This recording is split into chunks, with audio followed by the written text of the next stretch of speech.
My name is John Passfield, and I'm going to read from my Bethune novel in a moment. This will be video 5, Bethune in Spain. The novel is Bethune, the only person alive in the world, a novel by John Passfield. And that illustration is a painting by the historical Dr. Norman Bethune, who becomes the fictional character, the main character of this novel. I'm going to read the general summary from the back cover first.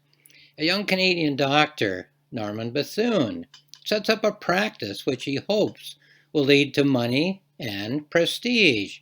However, his social conscience leads him on a journey through the Canada of the Great Depression, the Spain of the Spanish Civil War, and the China of the Chinese Civil War and the Japanese invasion. Ultimately, the journey becomes a quest to understand the world in which he has found himself living, to develop a compassionate response to that world, and to discover the essence of himself as a human being. Now, there are 16 chapters in the novel. Chapters 1 to 5 are Bethune in Canada. I made a video with that as the topic. Chapters 6 to 10 are Bethune in Spain, which will be the topic of this video. Chapters 11 to 15, Bethune in China. And then there's a final chapter where he gets infected. Doesn't die. Thinks he'll be up and at 'em again, working hard to help people as soon as he feels a little better. Now, the main character of this novel, Dr. Norman Bethune, has two major selves. One is the private person who knows who he is and what he wants to do. The other major self is the social man who must interact with other people in order to express himself in the social world. What his private self wants to do is to respond to existing social conditions in a way which would not only help individuals, but would change the systems by which large groups of people and even whole societies are the recipients of the advantages of the medical breakthroughs of his own and of recent times. The main character's story in Spain is one of the private self making a great breakthrough in the way in which people are treated in times of warfare and other disasters, but his public self coming against the reality of other people with other ideas. So such is the Bethune personality that he didn't work well under superiors. He always knew who he was and what he wanted to do. When he had somebody above him who said, no, let's do something else some other way, that wasn't for him. He didn't work well with equals. Money came from Canada, both to Spain and to China, and from other parts of the world as well, to these places. Well, if there were other people of equal stature, other doctors who said, well, let's use the money in this way or that way, that didn't work for Bethune. He knew who he was and what he wanted to do. He only worked well if he was in charge of himself. And because he wanted to change not only the way he operated, say within an operating room or a clinic, but the way in which a whole system operated to deliver the best possible medical services to people, then he needed to be in charge. And so that was his quest, to just find the ideal situation in which to be his own best self. And he could only be his own best self if he was helping many people at a time. So let's go to chapter 6, Spain 1 here. I'll just find my page. And here we are. So things didn't work out for him in Canada for the reasons I've just outlined. He could not be in charge and get things done immediately. So he plunges into Spain. Page 47. Madrid is under siege. Franco's expecting to enter the city at any moment. A rumor is going around that he's telephoned ahead to a hotel dining room and reserved a table for tonight for his entourage. So Franco's bombarding the city, and he has the audacity to make a dinner appointment in the city that he's going to conquer, he thinks, by the end of the day. A cafe in our hotel, a constant babble in many tongues. Everyone's armed, not knowing any Spanish, knowing only English and French. Better shave off that mustache, son. They're on the lookout for fascist spies. Your civilian clothes and your mustache will get you done in. So a little bit of a fish out of water here, Bethune in Spain. Sorensen arrives from Montreal, a Spanish-speaking Canadian. This will break the language barrier. We raised our glasses and clinked them together. Bethune, Sorensen, sighs. A Canadian contingent, dodging bombs in Madrid cafes. Both of them asking me, so what do we do? Well, that's the problem, Bethune in Spain, okay. Bethune wanting to help, okay. What does Bethune actually do when he gets there? Well, let's have a look. 2 days at the front with the International Brigade, visiting the trenches, trying to find out what medical help the frontline soldiers need, turning down the offer of a helmet. Only a few have one to wear. How could I look myself in the eye if I accepted?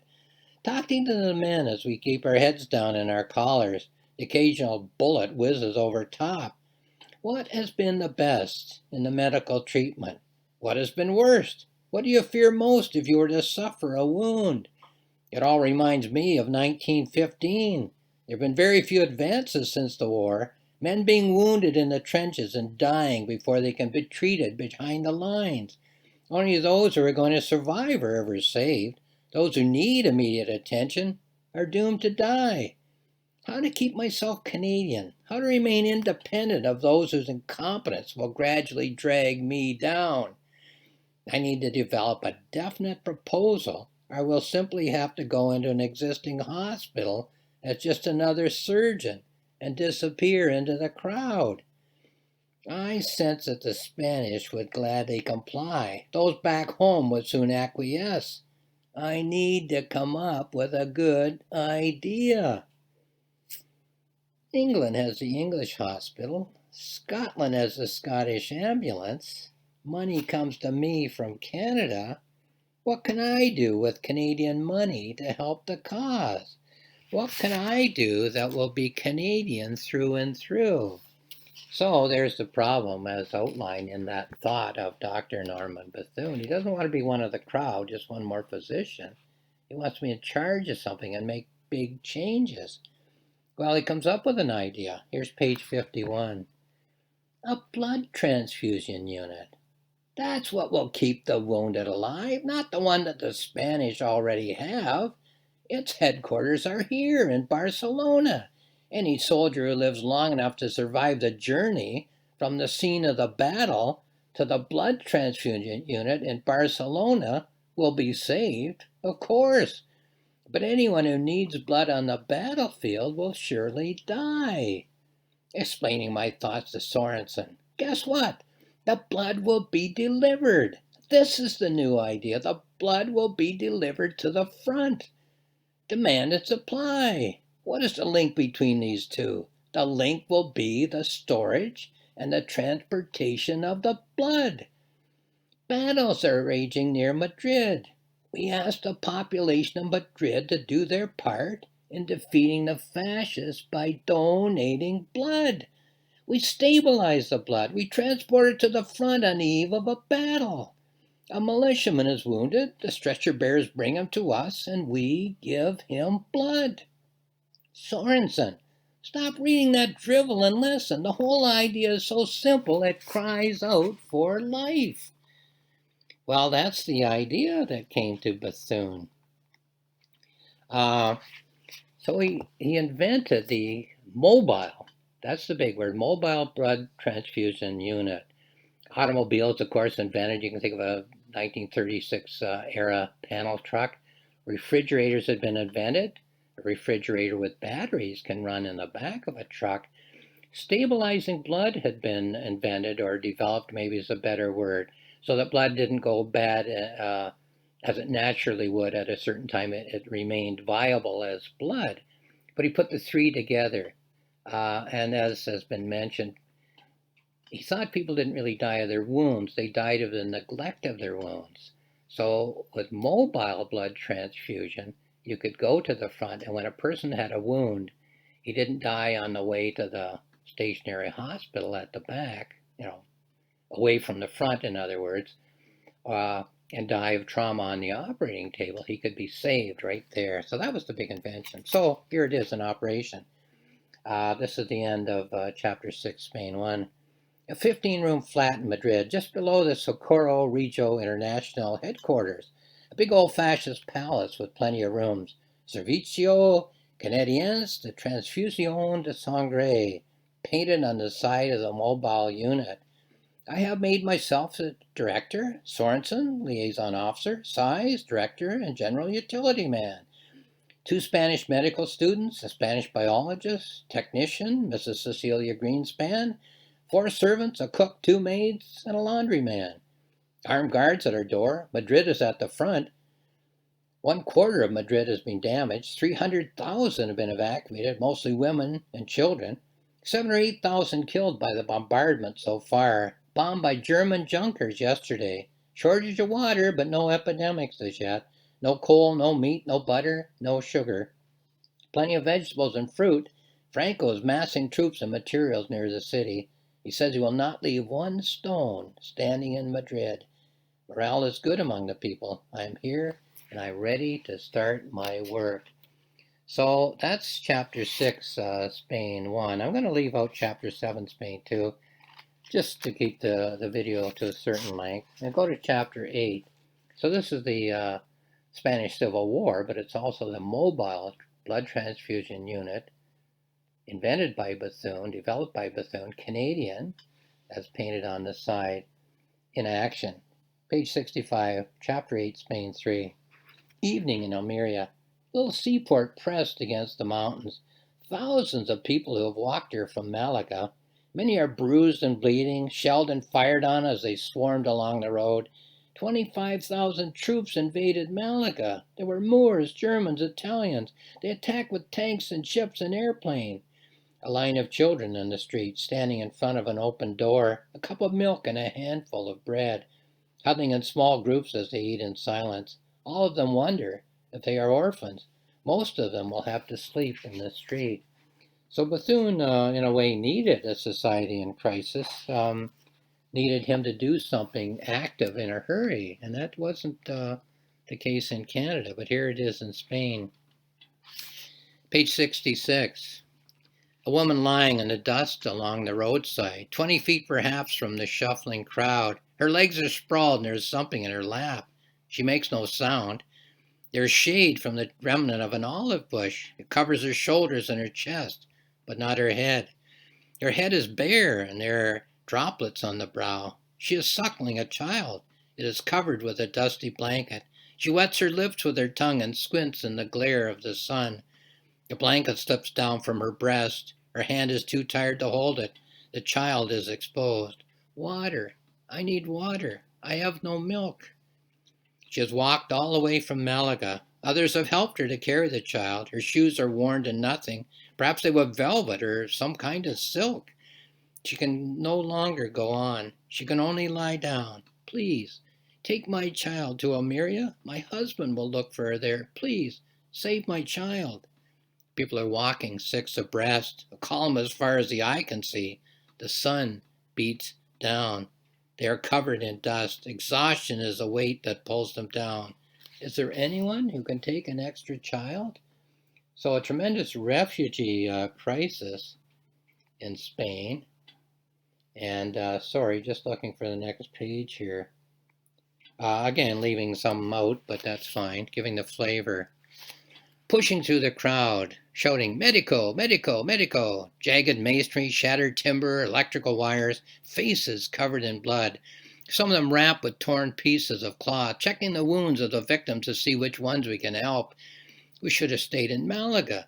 How do we know that we would have been shot? My brother walked all the way to Almeria only to die. We had no planes or soldiers to protect us. We would scramble for the ditch. The planes would fly down low and use their machine guns, binding up the wounds. Our army fled the city. Everyone feared the Moors. 3 warships appeared in the harbor. Hold that flashlight so I can see. We're going to need more donors for blood. Take these people and put them in our room in the hotel. There must be 50 who have been murdered. They were unarmed and lining up for a piece of bread. Why would they drop their bombs in the center of the town? Well, Hitler probably didn't invent terror against civilian populations, but he certainly improved on it, I guess you could say. Developed it, getting ready, of course, for the blitzkriegs of the Second World War. So here's Bethune in the middle of this, doing the best he can. And here's the last passage in chapter 8, which is Spain 3. A droning sound, and all eyes turn up to the sky. The bellies of the bombers in the light of the fires, circling overhead to see what they've done, preparing to drop another load of bombs. It was the German Condor Legion. They bombed the center of town. The cruiser in the harbor they didn't touch. Only 2 soldiers have been killed. Why would they bomb these children? They weren't doing any harm. They were only lining up for milk and food. 3 dead children lying in the street. The streetlight shines on them eerily. A broken cup and a pool of spilled milk. A tiny crust of bread. A small boy stoops and pops it into his mouth. So again, a situation in which Bethune is badly needed. Anything he can do to help is certainly welcome. And I'll skip chapter 9, in which there's more of the Spanish Civil War and Bethune's response to it. But in chapter 10, it all kind of goes sour. Sour for Bethune. And I'll detail that as I read segments from chapter 10. Chapter 10, Spain 5, sorry. Okay, page 81. 5 short months in Spain. The mobile blood transfusion service is working smoothly. 5 mobile units, a staff of 25, doctors, technicians, nurses, and chauffeurs, supplying blood to every sector, like the milk deliveries back home, only instead of milk, it's blood. Sealed ampules of refrigerated blood, collection center, distribution points, frontline service. Proud of the Canadian Medical Unit, the saving of hundreds of lives, no, make that thousands. The saved return to the front to fight for the cause. Bethune in Spain, money from Canada, the mobile units, all my ducks in a line. The ecstasy of being needed, the thrill of delivering the goods, taking blood to the wounded, a beautiful Canadian idea. The only problem was the Spanish. All the money comes from Canada. Are we only welcome in Spain because we can pay? So as I said, there were 2 Bethunes, and the one was the man who worked so well on his own as an individual, especially when he had the power to kind of order everybody in the room to do what he wanted. Why aren't those packages unpacked, and why haven't those pieces of equipment been sterilized and so on? Get busy, get busy. But when he had to work as an equal, it was very difficult for him, and he didn't do it well. So here's what happened. Page 85. The loss of the blood transfusion unit. A message to Dr. Bethune. The Spanish government is bringing the Canadian unit under its control. There will be no more independent units. You will report to Spanish doctors to the Sanidad Militar. How can they take my unit away? Why the need to seize control? What next? Erase Canadians from the sides of the mobile units? Are we not international brothers? Is the war only being fought for Spain? Keep the Canadian money flowing. Money from Canada will still be welcome, but not Bethune. Writing back home to Canada, writing in white hot heat, advising that our work here is at an end, advising that the money be discontinued, advising withdrawal of the Bethune blood transfusion unit completely from Spain. While writing in white hot heat back to Canada to the people who are sending the money, not governments, by the way. The democratic governments, when the Spanish Civil War broke out, decided not to intervene in Spain. The idea was that you didn't want to make it a bigger war. It might spread to the rest of Europe, fears of what eventually became the Second World War. Hitler and Mussolini agreed to sign this pact that no government would intervene in Spain. They almost immediately broke the pact, so Hitler and Mussolini were sending troops and bombers to Spain. The democratic government stuck with the pact and didn't send any help to Spain at all. So it was all private money, from individuals coming from all the democratic nations to help the democratic side in the Spanish Civil War. But here's Bethune writing back and saying, don't send any more money. We'll discontinue the Bethune mobile blood transfusion unit. Well, was it the Bethune mobile blood transfusion unit? He invented it. But if the Spanish are having trouble with Bethune, are the Canadians back home going to keep the unit and send Bethune home? Well, I'm jumping ahead here. I should be just reading this. Here's page 88 as we go on. A telegram from Canada to Dr. Norman Bethune, Barcelona, Spain, from the Committee to Aid Spanish Democracy, the people who sent me here, a ragtag combination of liberals, socialists, and communists, fighting like dogs at home but joining to send me to Spain, united temporarily for a common cause, an alliance of animosities. Their support is a shifting rug, cold ink on a piece of paper, all of their principles swept aside. Canadian liberals, socialists, and communists agree on one thing. If the Spanish don't like Bethune, let's bring him home. So it wasn't his blood transfusion unit. He wasn't supplying the money himself. So here's this voice again, the last passage in the 5 Spain chapters, inside his head, his own voice speaking to him. There's nothing for you here in Spain. What about fundraising for us in Canada? You'll be much more valuable there. Montreal, Toronto, Windsor, swing through the West in the USA. Publicity for the cause wherever you go. Speeches, interviews, rallies, stories of the blood transfusion unit and how many lives have been saved. The last bastion against the fascists and the raised fist salute. Well, the raised fist was anti-fascist, and of course the open hand was fascist. But for God's sake, don't say you're a communist. They won't give a dime if they know what you are. No doubt you'd rather stay here, but you have done about all that you can. Your reputation will still be secure. It will still say Canadiens on the mobile units, as the photos will show. You can't blame the Spanish doctors. It's only natural for the Spanish to want control. For all the good you've done to them, you're still a foreigner on Spanish soil. Look, I think the same way as you, but all this comes down from somewhere above. Surely you'll sacrifice for the cause. Surely you'll do what's best for us all. You'll be much more valuable in Canada than you are here in Spain. It would be best for you to leave Spain just as soon as you can. Well, he does leave Spain, and he does fundraise. And I could have made a chapter out of that, but here's chapter 11, which comes right after that. Awakening at 3 a.m., we have stopped in darkness. Where can you be? Chatter in Chinese outside, one of the Chinese languages. So he plunges right into China. He was a man of thought-action, action-thought. And when it all worked well in Spain for a while, and then all went sour, he left Spain and he plunged into China. So now I'm just going to read a couple of passages from the notes I made while writing this novel. Here's one.